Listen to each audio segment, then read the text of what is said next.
Thank you, Madam Chair. I appreciate it very much. Thanks for holding this very important hearing.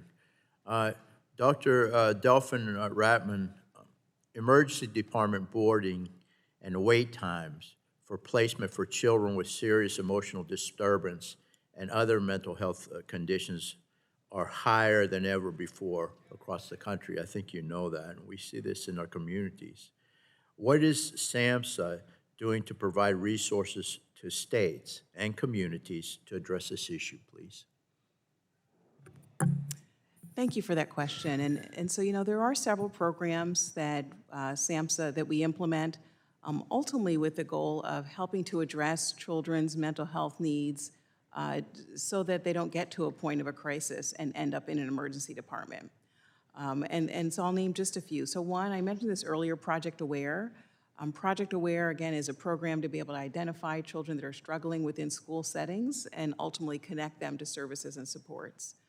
We also do mental health awareness training, and that is within school settings, broad range of community settings, with first responders, with law enforcement.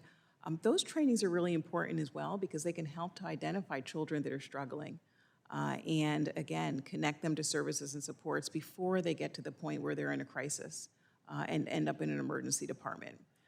We also fund early intervention programs for individuals that are experiencing prodromal, for example, initial symptoms of psychosis. Those early intervention programs also, again, help to connect people. That's part of the Mental Health Block Grant. Will help to identify young folks that are struggling and get them connected to services and supports to ultimately help to improve their treatment trajectory and reduce the likelihood, again, of emergency department need. How successful have those programs been so far, particularly during the pandemic? Yeah. So I'd have to look at specific data related to that, looking specifically at the pandemic period of time. What we find, though, in general, is that those programs are successful, especially the first episode psychosis-related programs. It's funded through the Block Grant. It does help to identify children early that are struggling. Also, training school personnel to be able to identify signs and symptoms of a child that's experiencing anxiety or depression or other behavioral health challenges. They're Thank very you. successful as well. Thank you. And I believe we must be doing more on every level in continuum of care. For example, from the emergency department, and you stated, which I am grateful we recognized earlier this Congress when we passed the Effective Suicide Screening and Assessment in the Emergency Department Act to award grants, very important, to award grants to hospitals to improve their capacity to identify those at risk of suicide and connect them with mental health resources. I'm hopeful that that bill can get across this to the Senate because we need this as soon as possible, Madam Chair. It also can mean at the residential level where there are programs with trauma-informed treatment models that address the needs of foster youth with serious mental health issues, like the qualified residential treatment programs. But who can't always, these kids can't always get the full access to Medicaid due to the IMB exclusion. We need to pass that bill to make an exception. We must get that fixed as far as I'm concerned, and I want to work with the administration, of course, with the other side of the aisle. I have a bill with Congresswoman Castor to do just that.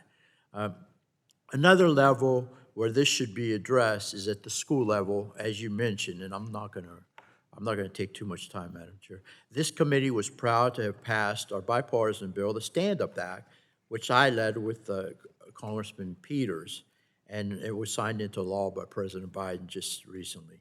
The Stand-Up Act increases suicide prevention education for adolescents and provides for best practices and guidance for schools and early student suicide intervention strategies.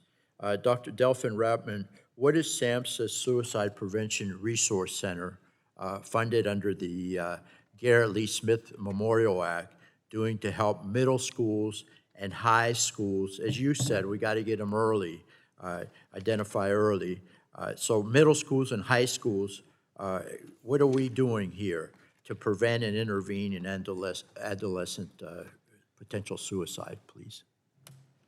Yes, so the Resource Center is available to provide training, technical assistance, resources as needed and as requested by schools and communities across the country.